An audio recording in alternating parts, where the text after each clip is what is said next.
Well, good evening, everyone. I hope y'all are doing great on this, what I hope is a beautiful Thursday evening, wherever you are. So, we have some people here in Columbus and then also some all the way in Moses Lake, Washington. Fantastic. And then I know we'll have others that join us, whether live or after the fact. Tonight, today, I guess in Columbus, it's been kind of a rainy, foggy day along the way, and it's just now kind of clearing up a little bit. I think we're still getting some rain through the night, but it's a beautiful day, mid 70s. I don't know where you're at, but man, it is just a beautiful time to be out and about right now. It's really fantastic. And so I'm grateful to be here with you all on this lovely evening. We have just a ton of material to start covering. And so I'm going to dive right into the deep end of the pool here with you guys. And so, if you'll join me, here we go. For those of you who are tuning in after, it's great to see you. Love hearing where you're from. Definitely put that down in the chat. Let me know where you're coming in from. Really enjoy seeing that and seeing where you guys are not only tuning in from, but all the different places you're coming from. 55, 60 and breezy. Nice. Okay, that's not bad. Well, I mean, you are in Washington, so to be fair, you're Washington State there. That's a beautiful area. Made my way over there twice, so just a stunning place. So with that in mind, we're going to dive straight into our slides for tonight. So we are going to be in chapters 3, 4, and 5 of book 3, moving on pretty quickly. I did update, if you go into the group, on the Rabbit Hole group on Facebook, if you're watching on YouTube after the fact, just want you to actually note that you can find the list of where everything is on what we're going to be covering each week. So it's kind of updated, so I know where we're going now a little bit easier for the rest of these last 7-8 weeks that we have through this study. So go check that out. If you're on YouTube, I'll post it in the chat when I post this video later, so you can go actually and see that there at that time too. With that in mind, let's dive straight in to what is some heavy topics for Lewis as he is really getting into kind of the thick of things when it comes down to life and when it comes down to Christianity and faith and sexuality and the rest. And so without further ado, let's dive right in. So this third chapter starts off, and it's basically called social morality. And social morality and individual morality is what Lewis kind of dives into. He begins by discussing how social morality is closely connected to individual morality, but he argues that our individual moral choices have a direct impact on society as a whole.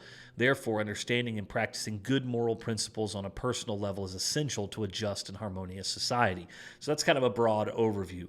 With that, let's look at some of the direct quotes and the rest that he notes.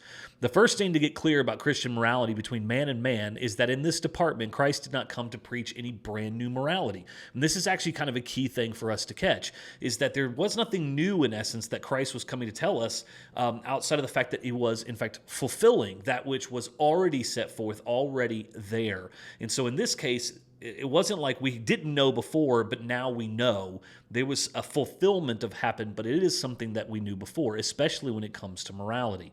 Really great moral teachers never do introduce new moralities. It is quacks and cranks who do that. As Dr. Johnson said, people need to be reminded more often that they need to be instructed than basically they just need to be the reminding and the rest. And I'll be honest with you, this is one of those things that I stopped a while back and started thinking about. Why do we take the Lord's Supper every Sunday? Or every Lord's Day and the rest? And one of the things that I've just come to realization is that we are a forgetful people.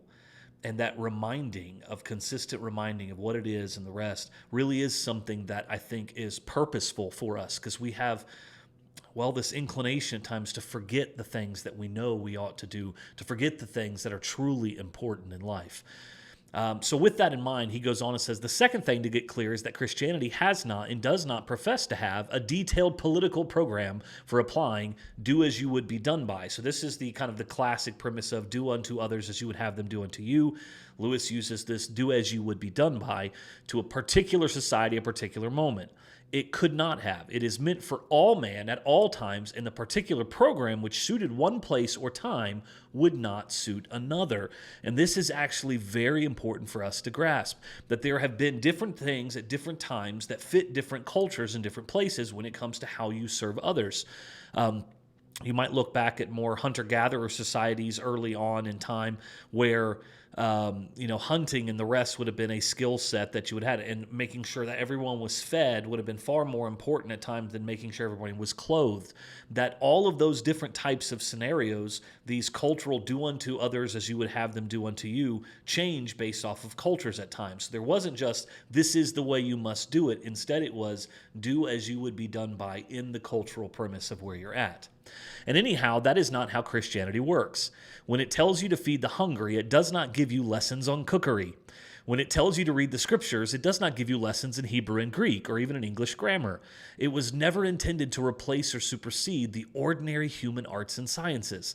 It is rather a director which will set them all to the right jobs, and a source of energy which will give them all new life, if only they will put themselves at its disposal. So this is a fascinating notion that he's setting forth here. It's like, look, when it says to serve others, when it says to feed the hungry, it's not giving you cooking lessons. That's not the point. The point is that you learn to do that which is right. And that which is right long superseded the premise of how to cook and so forth. How you get the food and serve others is not the point. It's the fact that you do those things. People say the church ought to give us a lead. By the church, they ought to mean the whole body of practicing Christians. And when they say that the church should give us a lead, they ought to mean that some Christians, those who happen to have the right talents, should be economists and statesmen, and that all economists and statesmen should be Christians, and that their whole efforts in politics and economics should be directed to putting do as you would be done by into action. So this is where he's kind of diving in even into the political realm. He's saying, so this idea of moral society, of moral ethics, that people should do unto others as you would have them do unto you, that the church ought to lead in this. And so they want the church to be the one that sets forth these things. Except for he's giving a caveat where he's saying, actually, it should be the people that are Christians that have talents in these areas, that are economists and statesmen, and in fact it should be these people, it should be Christians that do these things and should be involved in these arenas. That's where you should be directing that. But that's not how it seems to often come about. He says, but of course, when they ask for a lead from the church, most people mean they want the clergy to put on a political program. And I love that he says this. That is silly. Now, I can tell you from personal experience as a minister for the last 20 years how often there is pressure on ministers and the rest and church leaders and elders consistently when it comes not just to political things, but into cultural items. And I do believe that there is a call, especially for ministers and the rest, to deal with things that are spiritual of nature that cause issues within our cultural notions. But I struggle quite a bit, especially when culture seems to morph into the spiritual in some way. And I want to give you some real life, how this actually has played itself out in real life time. I remember thinking back into the mid 2020s when you had not just the BLM movement, but you had, I'm thinking back in the 60s and 70s, the sexual revolution, a lot of different times in the recent past where we've had to deal with a lot of cultural pressure, societal pressure that is pushing very heavily on ministers and others to take a stand, where they tie political movements with religious movements or with religious groups, and doing it this way, and the pressure to say the right thing, do the right things, or I'll put it this other way, silence is violence. So if you don't say something, if you don't speak up, that you have somehow done something terrible. Lewis would disagree with this. He would say that has nothing to do with that. That is a silly notion. And in fact, he goes on to say the clergy are those particular people within the whole church who have been specially trained and set aside to look after what concerns us as creatures who are going to live forever. And we are asking them to do a quite different job for which they are not been trained. The job is really on us, on the layman. So this is a fascinating notion because I tend to agree from this, but I've had to kind of struggle along with this in my own mind to figure out if I agree with him because of my own personal experience or my own personal discomfort at times with how often I feel like I've been pressured to say something, to do something that I felt was political in nature, or at least a spiritual thing that had been politicized to a point where people were really wanting me to agree with them, where they were looking for an ally far more than they were actually looking for truth. And that is a tough thing, and that is a tough balance, because there are many times where I want to say and feel a need to say, and in fact I have said, but that people have then run with it and made it their political strategy. See, they agree with me, instead of realizing the danger of what happens when you are just looking for clergymen or religious individuals to agree with you, or to agree with you on something, to then run with it and run off in a direction that was not intended, and especially that which God did not intend. So, I remember thinking in 2020, specifically, the horrific nature of the things that we're seeing around us, and the politicization of race relations and racial reconciliation, and a lot of those different items that were popping up consistently. And there was people screaming out in pain, and I don't just mean those in the streets. I mean those in the churches in the silence, trying to figure out the best way to serve one another, to love one another. And everything felt so politicized and so pushed in one direction or the other. And I feel like so much harm was done because, as Lewis would note, that instead of having Christians in positions where they could best utilize their talents and abilities, we made it to where we wanted religion to speak, but only if it agreed with our political bent. And I feel far more harm was done than actual help during those times. And I do love that he says the job is really on us, the laymen. Now, for those of you who know me personally, know I enjoy politics. I enjoy the discussions and the different political movements and the rest. Weirdly enough, I really enjoy British politics, and I love Italian politics. If you know anything, it's so messed up in comparison, even what we have. And so I follow a lot of these things. So it's not that I don't have my own leanings in the rest, but that which is my day-to-day role, that which I have set before myself as that which I care about the most, which is faith and the faith of others and the faith of, I just would not want to discount my impact by getting distracted by the things that I do think that there are Christians who have stepped into those arenas who do a fantastic job. And I'm not referencing one political party or the other. In fact, I can say I hold two people in just the highest of esteem as a brother and sister in Christ, in John DeBerry, who has been a lifelong Democrat in the city of Memphis, and now serves as, I think, a special advisor to the governor of Tennessee, who's a Republican, and then also Sheila Butt, who just does a fantastic job. She's now the mayor, I believe, of Columbia, Tennessee, but also served in the Tennessee legislature. Both of them who have served to the best of their ability. And in this case, he would say the laymen, because he's classifying the clergy as something separate. But to see these individuals glorify God through their talents and abilities in the political arena, I think is something I wanted to give you real life individuals that I see that. So it's not about political party, because I've seen the two of them work their faith out each and every day, even in differing on political issues. But I don't think I ever saw them disagree on spiritual issues. And that's a fantastic thing to be able to say about a brother and sister in Christ. All the same, the New Testament, without going into details, gives us a pretty clear hint of what a fully Christian society would be like. Now, most of us have never thought about the idea of a fully Christian society.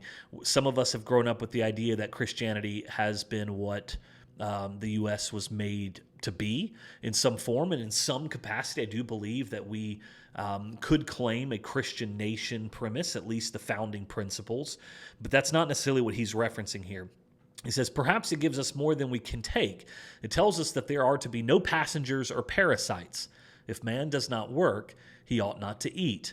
Everyone is to work with his own hands, and what is more, everyone's work is to produce something good. There will be no manufacture of silly luxuries and then of sillier advertisements to persuade us to buy them. So the idea of luxuries and excess and the rest, and then the New Testament concept of Christian society says there won't be any passengers or parasites.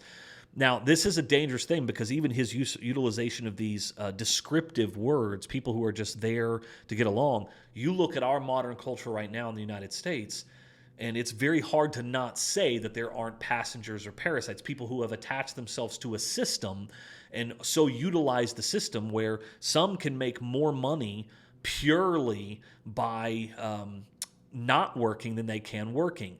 Now, there are a lot of political arguments. What he's noting specifically is that there are direct Christian doctrines and teachings that specifically say that a man is worthy of his work, a man should work. And not only that, but he's going to go deeper into this, that all are called to pull their own weight in some form or fashion. always within the context of Christian charity, but that doesn't mean that the system itself is Christianity, the system that we set up. And it's definitely not what most people think it is. And there is to be no swank or side, no putting on airs. To that extent, a Christian society would be what we could now call leftist. Now, you have to understand this. This is 1940s, 1950s, and so leftist and right, he's obviously talking about British politics from this standpoint. Leftist in this capacity would be more what we would call classical liberalism. So it's the idea of being able to really love all ones, accept everyone, and so forth. Today, politically, the left is very, very different than what we would call classic liberalism. Leftism, the way that he's calling it, leftist, is definitely not the same terminology that we use today, especially in American politics. On the other hand, it is always insisting on obedience and outward marks of respect from all of us to properly appointed magistrates, from children to parents, and I'm afraid this is going to be a very unpopular, from wives to husbands.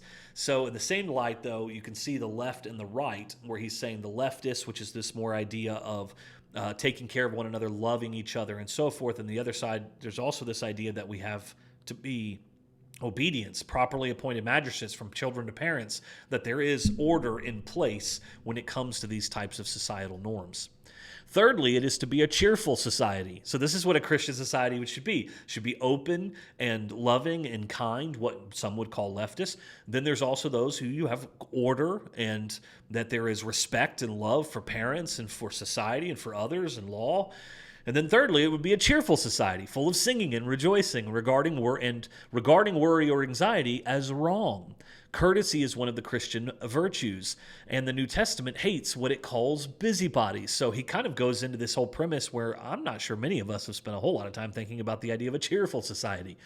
But if you truly did have a cheerful society or a Christian society, it would be cheerful, that there would be those who are, when they're at their lowest, are being taken care of, and not just, and I want to be careful about this, but not just pandered to or looked down upon or seen as parasitic or problematic, but also as seeing that even the anxieties and the worries of life, if you were truly Christian, you would say, I know my needs will be taken care of because society on a whole is Christian, and thus we all take care of one another. And he does notes that in the New Testament hates what it calls busybodies. People are always in everybody else's business. I love this little caveat that he loves to throw in there. If there were such a society in existence and you and I visited it, I think we should come away with a curious impression. We should feel that its economic life was very socialistic, and he really means this, socialistic, and in that sense, advanced. But that its family life and its code of manners were rather old-fashioned, perhaps even ceremonious and aristocratic, almost Victorian.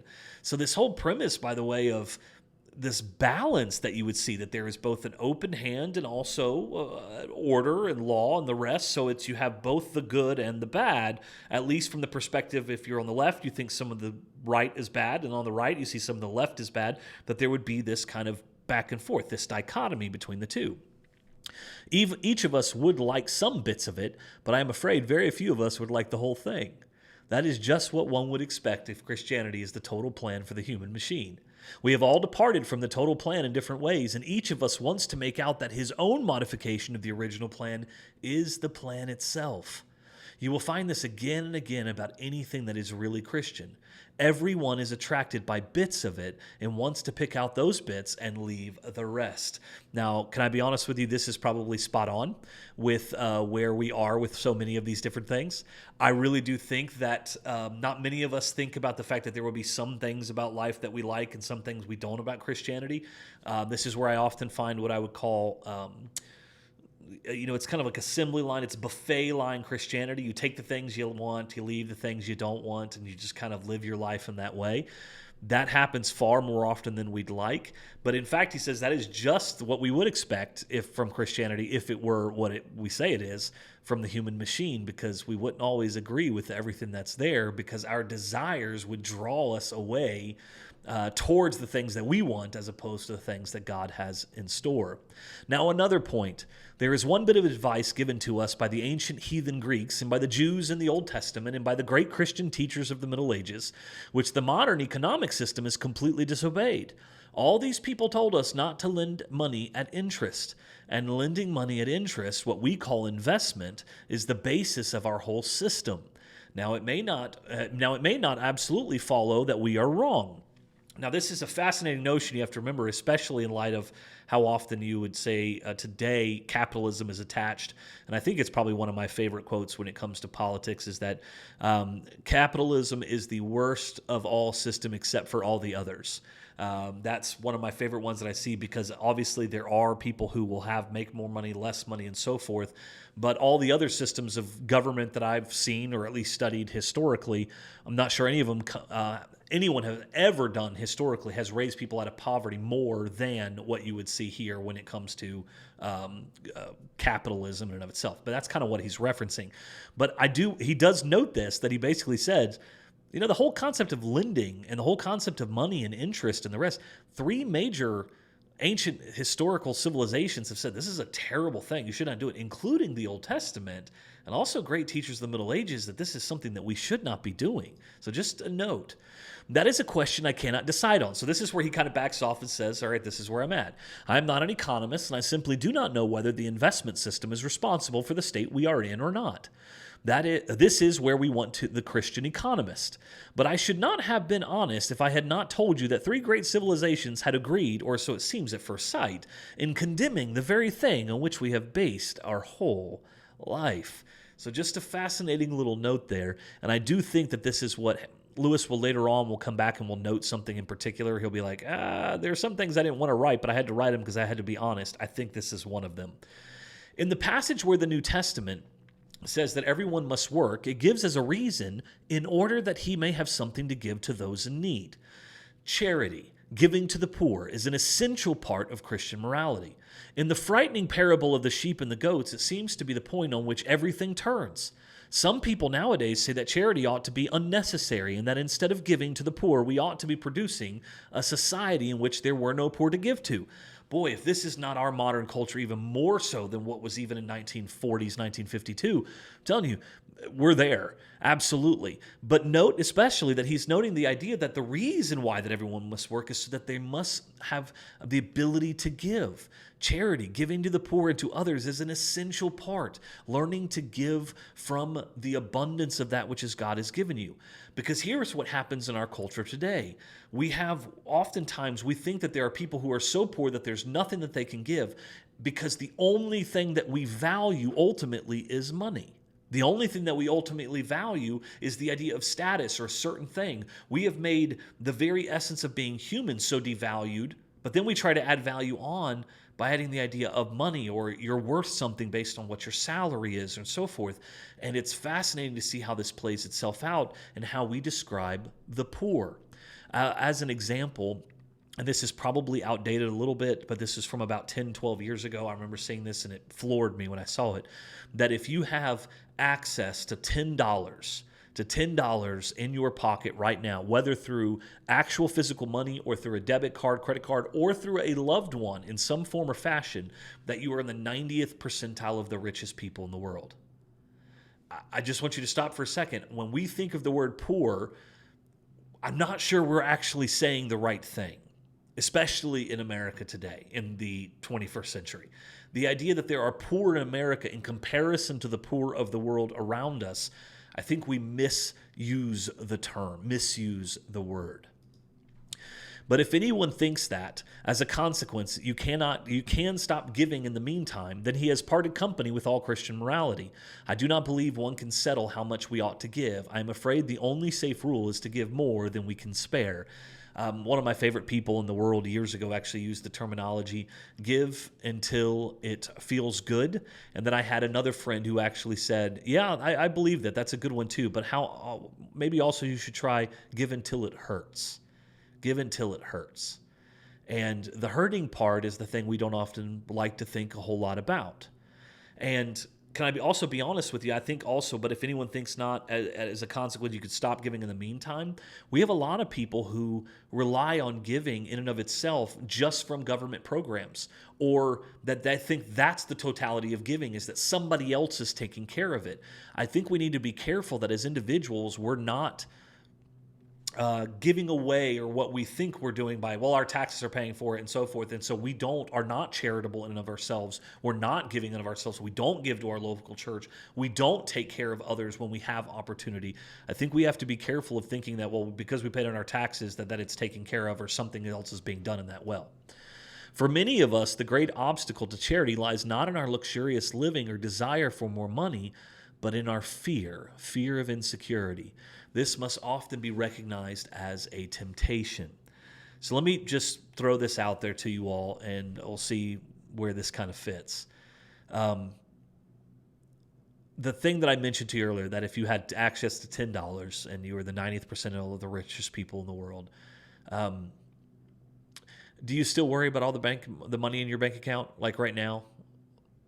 And you may actually say, I don't have money to pay my bills. I don't have money to do all this. I get it. I'm not trying to take away from that. But are you living in anxiety constantly because of purely of money, even though you have a roof over your head or you have even access to money to buy for food this evening and the rest? I just think it's important for us to stop for a moment and recategorize if we're really utilizing the concept of poor or if we're living in fear. If we are actually poor or if we are living in the fear of insecurity, and much of this insecurity comes from not trusting that God will take care of us.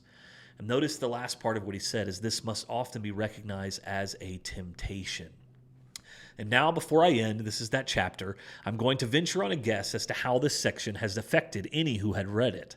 My guess is that there are some leftist people among them who are very angry that it has not gone further in that direction, and some people of an opposite sort who are angry because they think it has gone much too far.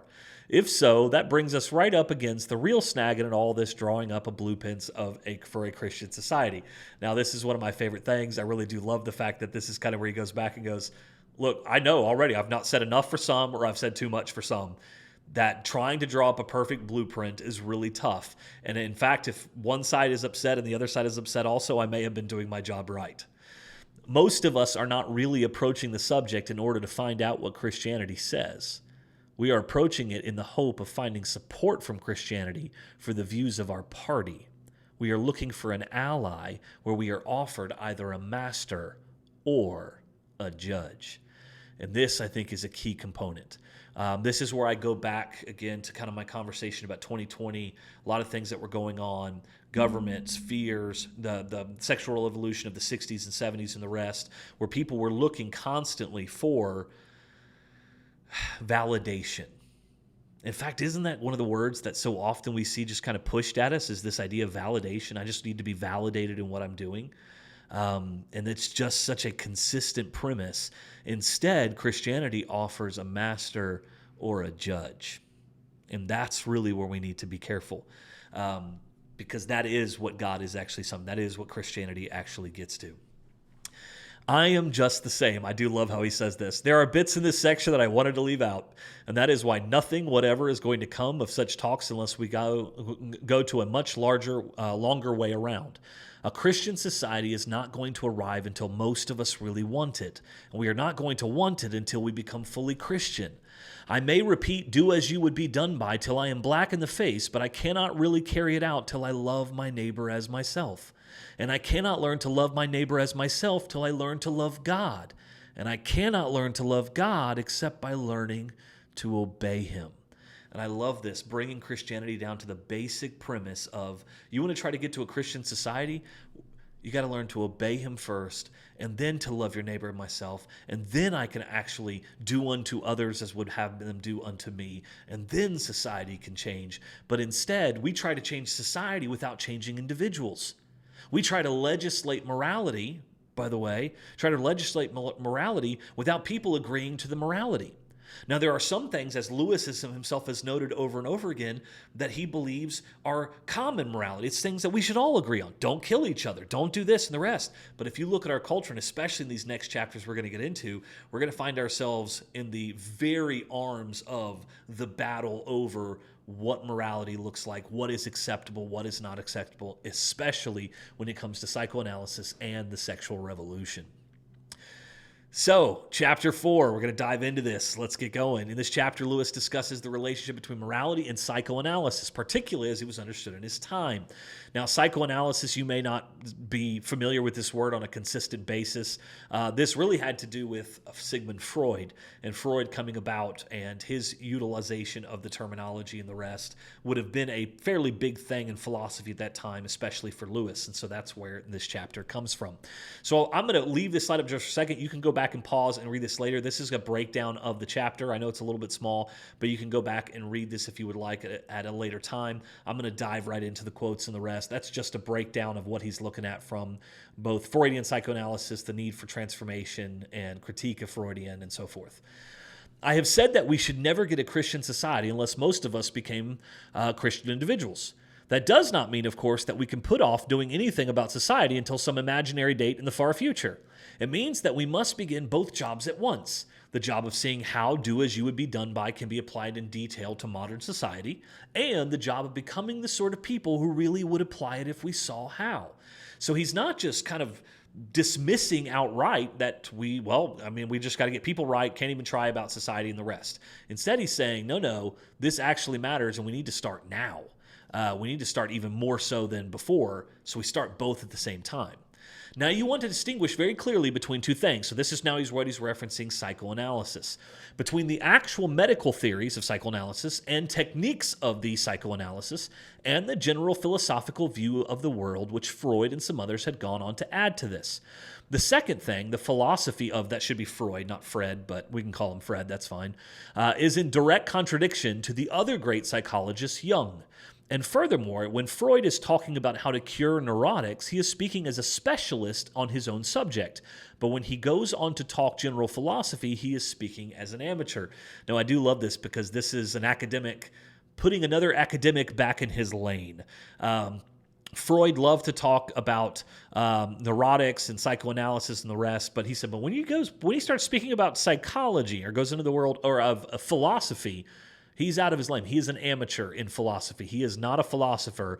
He is a psychoanalyst and so forth, and a psychologist, but he is not a philosopher. And so Lewis in some ways is going, be careful not to think that his philosophy or his philosophical understanding, when he starts applying the psychoanalysis to the world, that's a little bit different than just saying, this is what I see from the world of being a psychologist and a psychoanalyst. When a man makes a moral choice, two things are involved.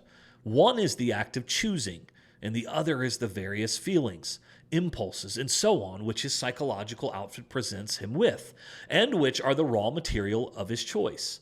Now, this raw material may be of two kinds. Either it may be what we may call normal. It may consist of the sort of feelings that are common to all men, or self. It may consist of quite unnatural feelings due to things that have gone wrong in his subconscious. So there's the normal and then the things that have not.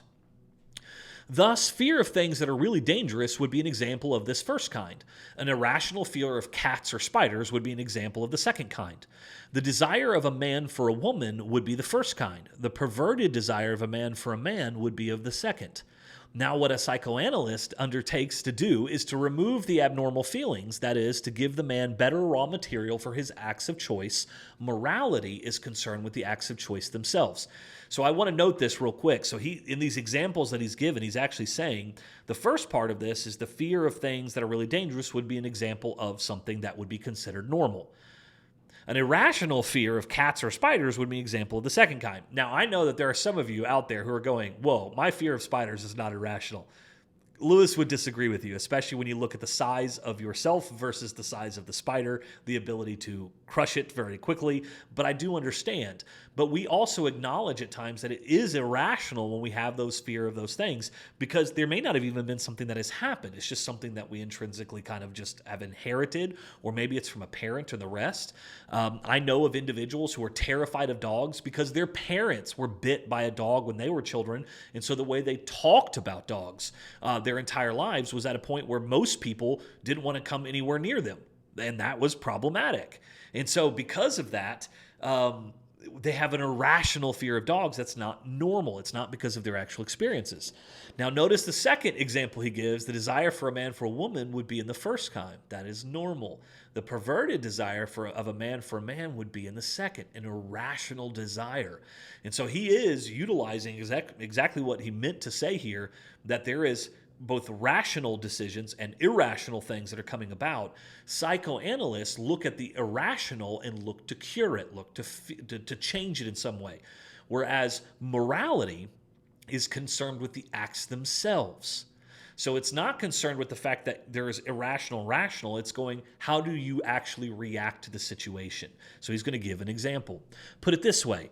Imagine three men who go to a war. One has the ordinary natural fear of danger that any man has, and he subdues it by moral effort and becomes a brave man. Let us suppose that the other two have, as a result of things in their subconscious, exaggerated irrational fears, which no amount of moral effort can do anything about. Because now that they are cured, so he fast forwards and say, let's say the psychoanalyst goes there and analyzes them, and now their irrational fear is no longer there. And this is what he says. Because now that they are cured, these two men might take quite different lines. The first might say, thank goodness I've got rid of all those doodahs. Now at last I can do what I always wanted to do, my duty to my country. I can go and fight in the war. But the other might say, well, I'm very glad that I now feel moderately cool under fire. But of course, that doesn't alter the fact that I'm still jolly well determined to look after number one and to let the other chap do the dangerous job whenever I can. Indeed, one of the good things about feeling less frightened is that I can now look after myself much more efficiently and can be much cleverer at hiding the fact from others. So this is where he's saying, look, just fearing, changing someone in and of itself, or even curing them of the fear that they once had, is not the morality itself. Because the morality, the moral decision would be how they act based off of now their no longer irrational fear. And in this case, he's saying, look, just because they're cured doesn't mean that they're going to make the right decision. Instead, they're going to possibly do the other. Now, notice this is about soldiers going off to war, and so the idea of being a coward when your country calls on you would have been considered an act of cowardice, and especially a moral decision when you're not willing to sacrifice yourself for your own country or brothers in arms. Now, this difference is a purely moral one, and psychoanalysis cannot do anything about it. However much you improve the man's raw material, you still have got something else, the real free choice of the man, and on the material presented to him, either to put his own advantage first or to put it last. And this free choice is the only thing that morality is concerned with. So it's the free choice that really ultimately makes it the key component. So that's what Lewis is getting at. This is why he's saying, look, Freud is great and everything. There's no problem in some of this stuff. I have a problem when he gets into philosophy. But the reality is Christianity doesn't disagree with this, because morality is what you ultimately do with the choices that you make, not just the irrational things that may need to be cured. The bad psychological material is not a sin, but a disease. It does not need to be repented of, but to be cured. And by the way, that is very important. Human beings judge one another by their external actions. God judges them by their moral choices. So I'm just going to leave that there. And if you're in here tonight, or if you're watching later, drop in the chat. Do you agree with that? Do you agree with this premise? Or is this something you've spent a lot of time with? I'll give you my own thoughts on it. I do believe that there is an essence in which this is true. It does not need to be repented of, but to be cured. So there are things within us that are knowingly irrational that we need to change about ourselves. But we need help in changing those things. I look at this at times even within people who have chemical breakdowns of their own mindsets, where they're unable to get by certain fears and the rest, where we know it's not because they're choosing those things. They're literally struggling even from a mental perspective to overcome those things. So it's not just have more faith. This isn't pray all these things away, but there needs to be some actual work done, even from a mental perspective, or especially from a mental perspective, to overcome some of these things. I look at some dear friends of mine who've struggled with alcoholism through the years and the rest, who going through the process of acknowledging that they don't have control over these things, that there is an aspect where their own choices have led to, in essence, a disease that they are struggling with in alcoholism, trying to get past it, but they have to go through the steps and go through those things to get on the other side of it.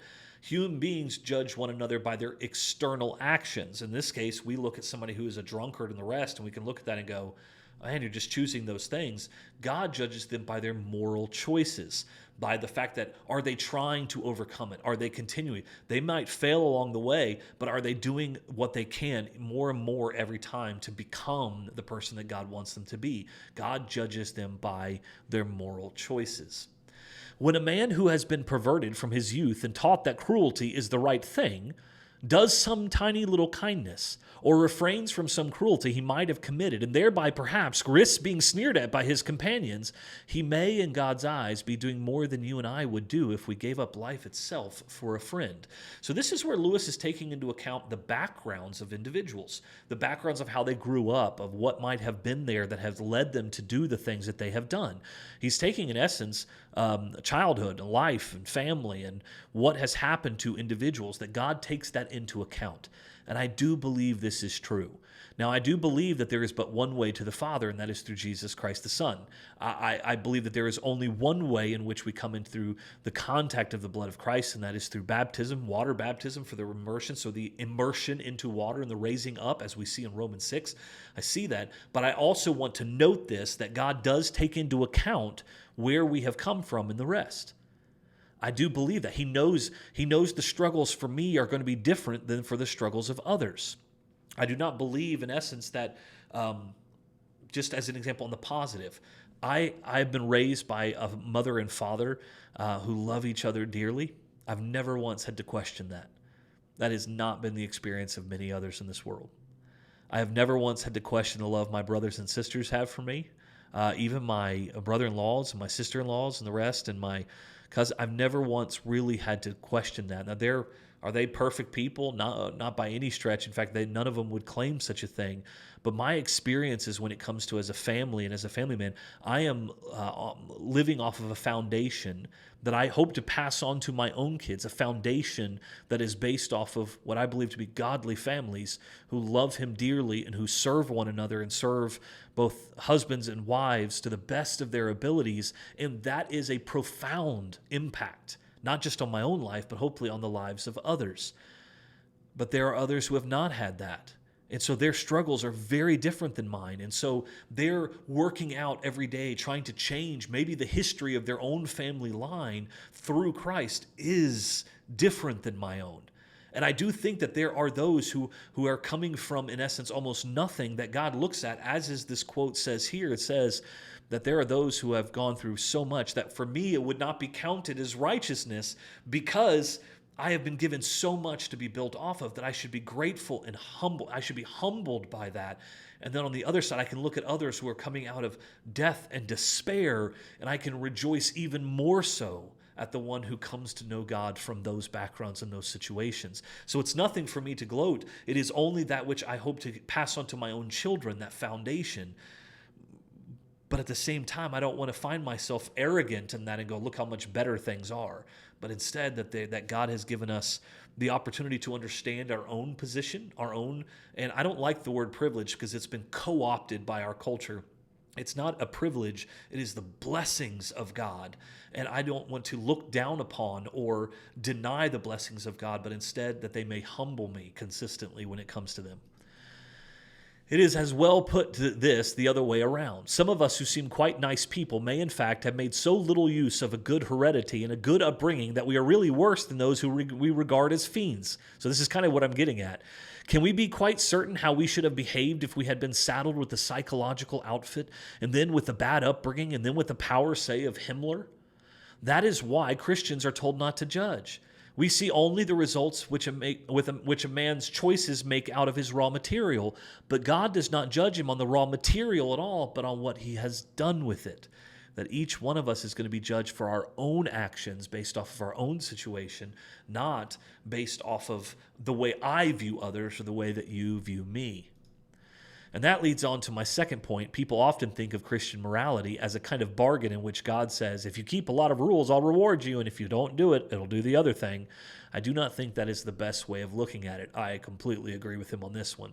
I would much rather say that every time you make a choice, you are turning the central part of you, the part of you that chooses, into something a little different from what it was before. And taking your life as a whole, with all your innumerable choices, all your life long, you are slowly turning this central thing into a heavenly creature or into a hellish creature. It's one or the other.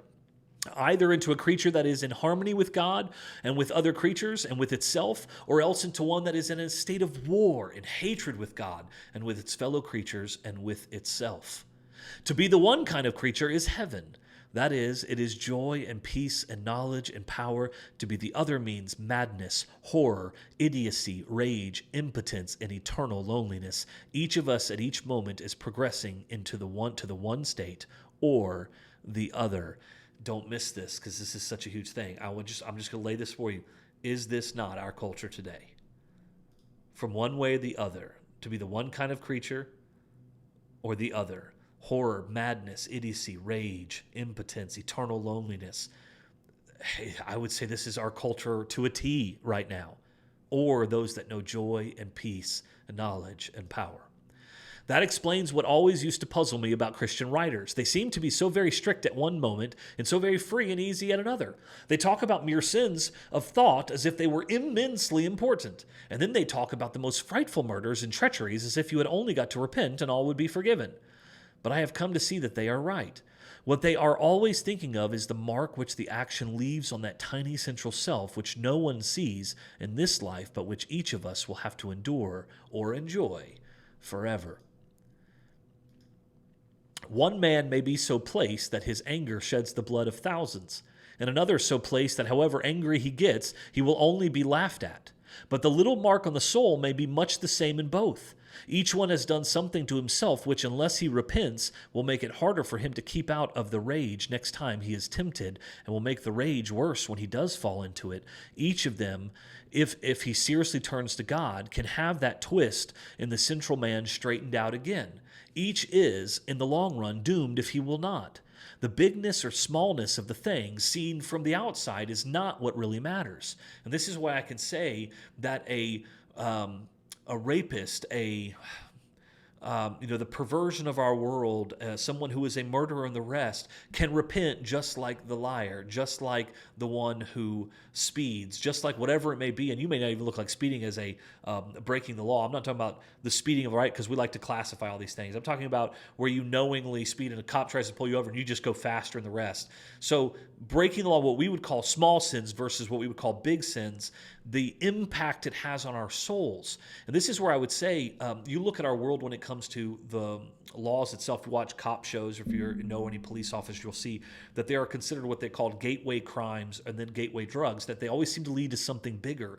And this is kind of what Lewis is getting at, that when there's a little bent that goes in you when you choose the wrong thing, and when you don't repent from that, you keep going down that, it leads to more and more and worse things. But at the same time, if you make good decisions, even after doing terrible things, that there is a realignment that can happen back to being a person who wants and desires that which God wants and desires. Remember that, as I said, the right direction leads not only to peace, but to knowledge. When a man is getting better, he understands more and more clearly the evil that is still left in him. When a man is getting worse, he understands his own badness less and less. A moderately bad man knows he is not very good. A thoroughly bad man thinks he is all right. This is common sense, really. You understand sleep when you are awake, not while you are sleeping. Good people know about both good and evil. Bad people do not know about either. And I think that's a fantastic quote, just a beautiful way for us to understand that.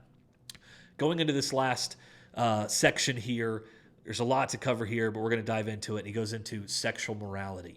So again, I'll leave this up there so you can go back. You can kind of click on this and look in at key themes and arguments that he makes throughout this chapter. We must consider Christian morality as regards to sex, what Christians call the virtue of chastity.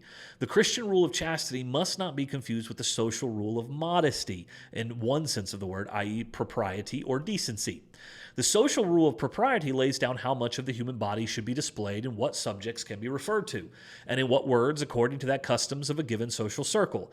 Thus, while the rule of chastity is the same for all Christians at all times, the rule of propriety changes. A girl in the Pacific Islands wearing hardly any clothes might both be equally modest, proper, or decent according to the standards of their own societies. And both, for all we could tell by their dress, might be equally chaste or equally unchaste. So just as an example, I would make this note that what you wear at the office is always going to be different than what you wear at a beach. Now, you may say, well, there's some people who wear things at a beach that I find quite offensive, and that may be true. But the overall actual premise is that what you wear to the beach and what you wear to the office is kind of based on what cultural societal norms are. And those societal norms and cultures have changed over time. So there isn't one set of clothing that must be accepted by all people. We can also notice this in how it's played out even in our churches. I've said for years that, the suit and tie mentality of what a Christian wears to, a Sunday sermon or whatever it may be, a Sunday Bible class or whatever, has changed over time. For that joke, I remember the Babylon Bee years ago put out an article that was hysterical. Said, local archaeologists have dug up Paul's three-piece suit. They're planning on putting on a display at the Smithsonian and so forth, just kind of tongue-in-cheek about it, mainly because you would see just as many people in a suit and tie in the 1910s, 20s, and 30s at a baseball game as you would a suit and tie in a worship service. And so there really wasn't any distinction between a Sunday morning suit best, as what we would have it, as what happened then in the 1910s at a baseball game. So where does it all come from? It's cultural. There's cultural changes that happen over time.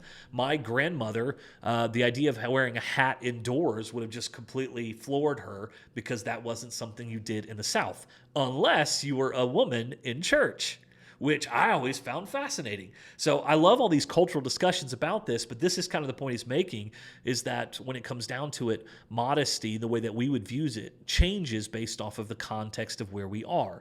But that's not what he's referencing when he's talking about chastity.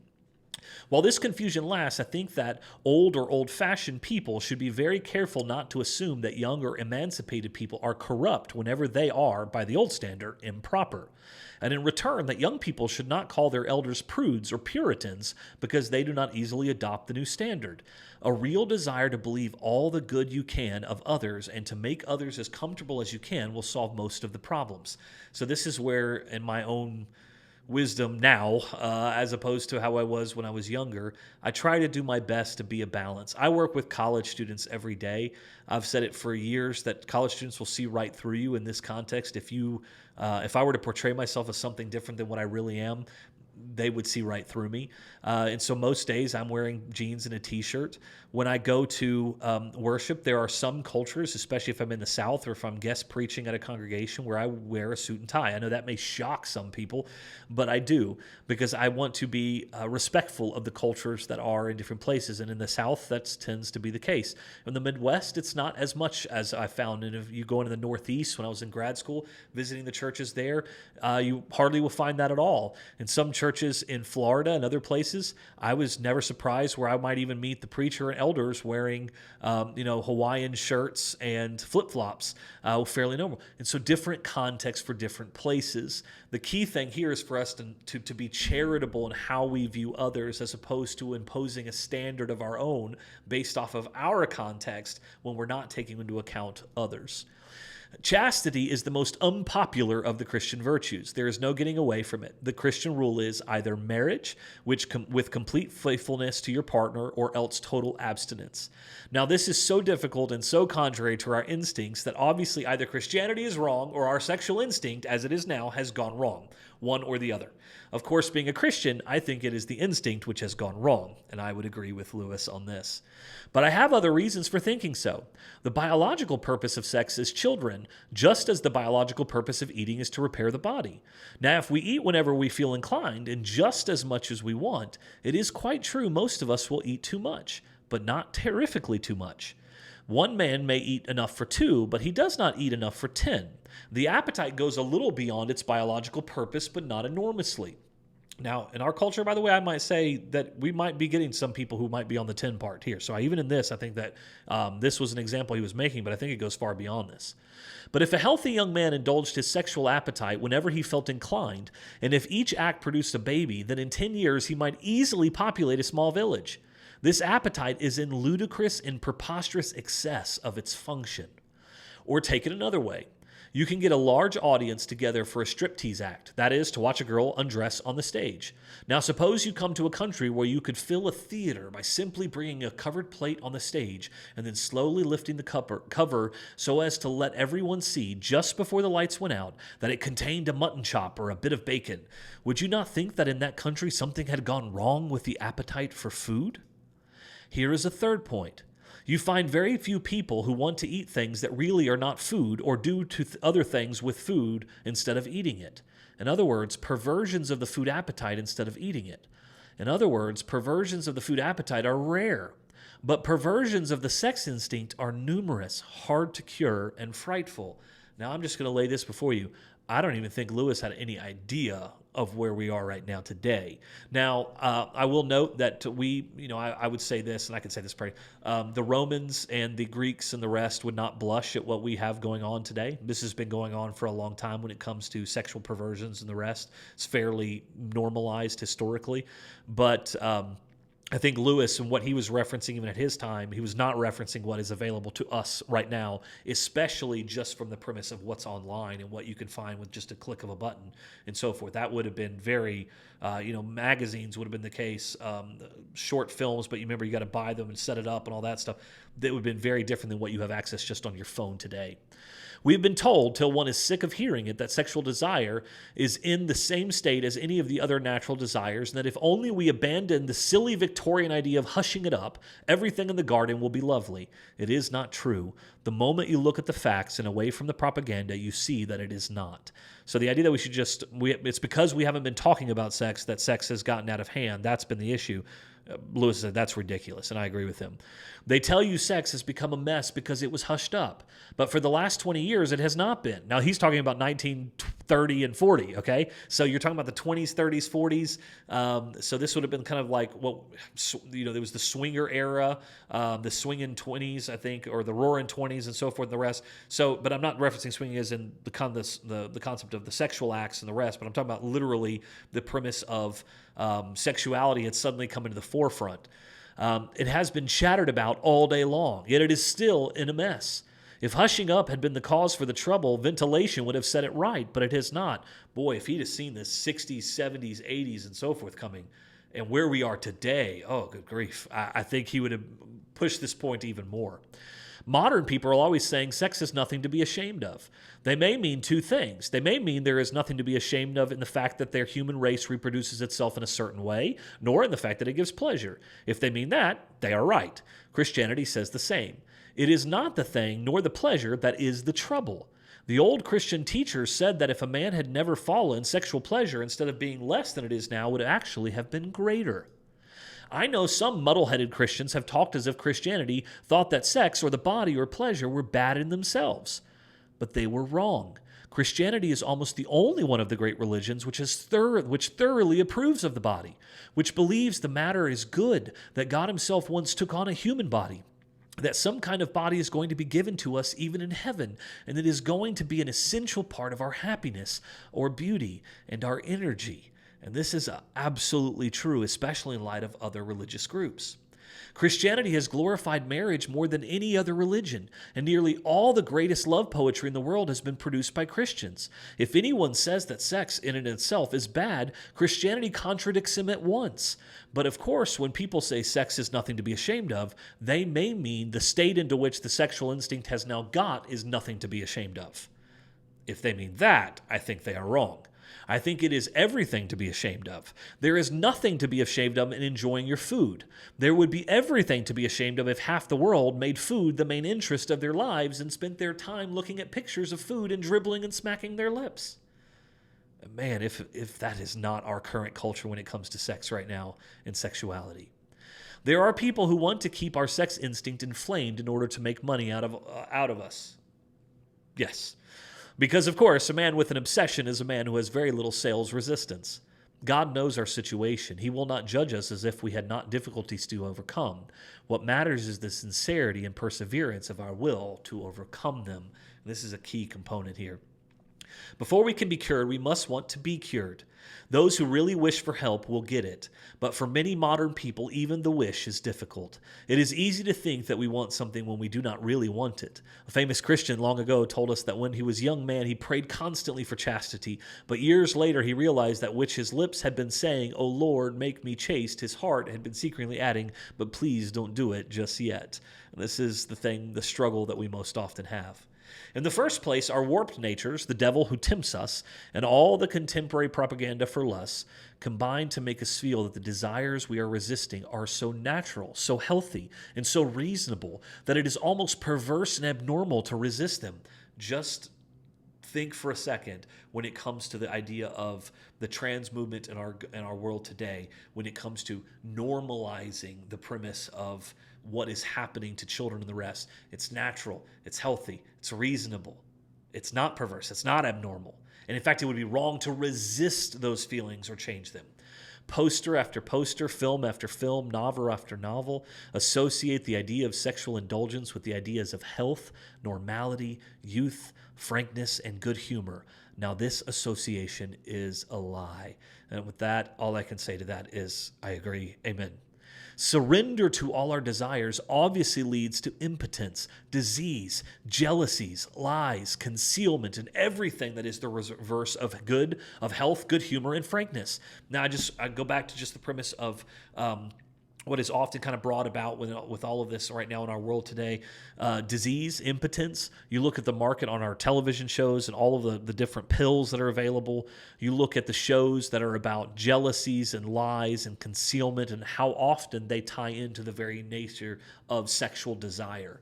For any happiness, even in this world, quite a lot of restraint is going to be necessary. So the claim made by every desire, when it is strong, to be healthy and reasonable counts for nothing. Every sane and civilized man must have some set of principles by which he chooses to reject some of his desires and to permit others. One man does this on Christian principles, another on hygienic principles, another on sociological principles. The real conflict is not between Christianity and nature, but between Christian principles and other principles in the control of nature, letting the body just do whatever it wants. In the second place, many people are deterred from seriously attempting Christian chastity because they think, before trying, that it is impossible. But when a thing has to be attempted, one must never think about possibility or impossibility.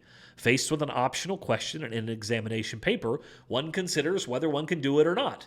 Faced with a compulsory question, one must do the best one can. We may indeed be sure that perfect chastity, like perfect charity, will not be attained by any merely human efforts.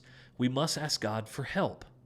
Even when you have done so, it may seem to you for a long time that no help or less help than you need is being given. Never mind. After each failure, ask forgiveness, pick yourself up, and try again. I love this because it is the constant reminder that it is not ourselves who saves ourselves, but it is God who does the saving.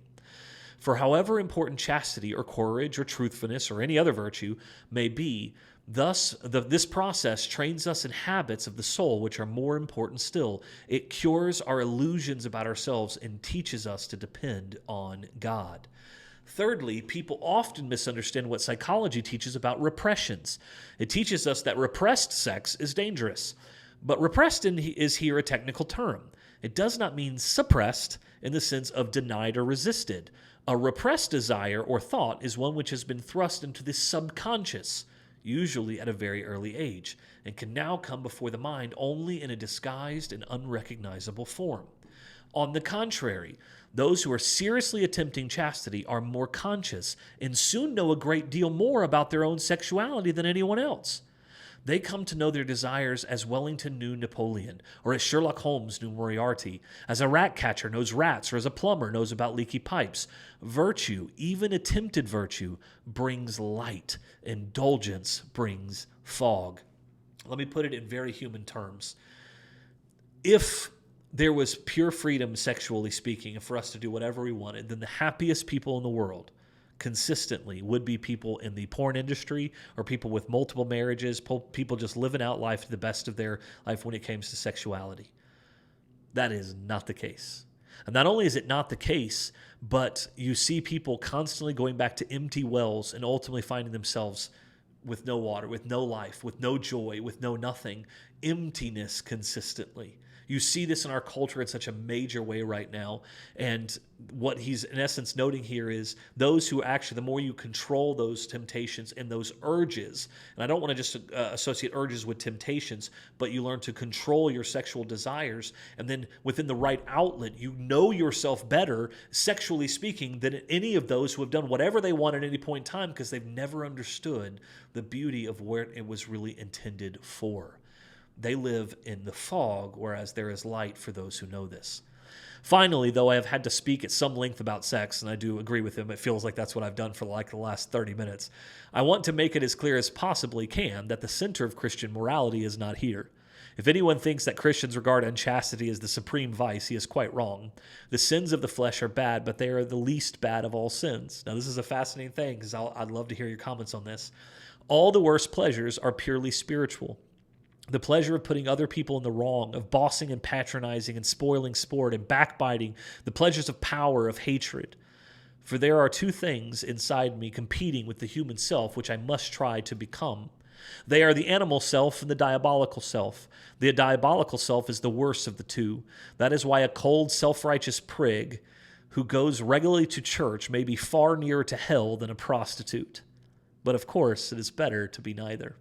Now, I love that last little part because not only is it better to be neither, salvation is found outside of both of those things.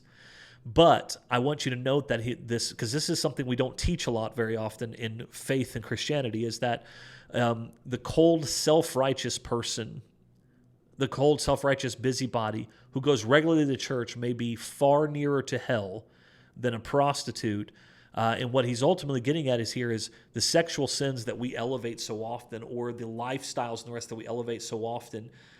There's a need for repentance from those things, but the self-righteous person who thinks themselves better in light of the fact that only God saves, that's a worry. In fact, one of the things I said years ago is my worry is that there's a lot of people who will spend half their lives, or if not more, going through the motions with no joy, going through all the church motions with no joy, no love, no understanding.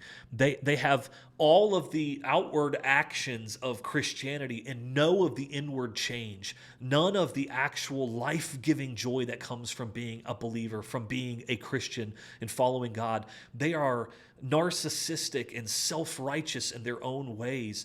And I wish that this wasn't the people that so often get elevated as the standard for what Christianity is. In fact, it's what so many outside of the church see as the standard. Now, I will tell you, this has not been my experience. They are not the norm in most of the church families that I've been around. They're not the norm in Christianity on the whole, but they are the ones that oftentimes are the loudest.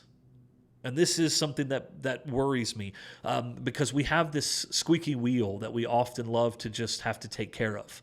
And I'm just going to be honest with you that leaders in the church, true leaders in the church, will realize that there are a lot of people sitting in their pews who are simply well-dressed corpses. They're dead. Spiritually, they are dead. They are worse off, and they are killing the body of Christ. And there is a reason why God calls for spiritual discipline, and God calls for us to love one another. And it's not judgment, but it is to hold each other accountable. And there are many times where we do not do this, and people are run off from churches because of self-righteous individuals. And Lewis here, of course, puts them in the light of saying, a cold, self-righteous person who goes regularly to church may be far nearer to hell than a prostitute. And in some regards, I agree with him. I really do. But I love the last part because that's the one I can agree with the most. But of course, it is better to be neither. It's better to know and understand what God has called all of us to, which is a life of righteous living to the best of our ability. And when we fall down, He picks us up, that He guides us home. So tonight was longer than other nights. I am so grateful so many of you stuck with me this whole way. Thank you for being here each and every one of these nights. I cannot wait to see you all again. Next week, we continue down this rabbit hole. I'll add this onto YouTube here in the coming days. Thank you so much to all of you for what it means to me. You don't know, it just brings me so much joy to see you guys and to see you all each of these Thursday nights. I look forward to it. I love you all. We'll see you soon. Have a wonderful night. God bless you all. If I can ever serve you in any way, we're always here for you. Thanks a lot. We'll see you then.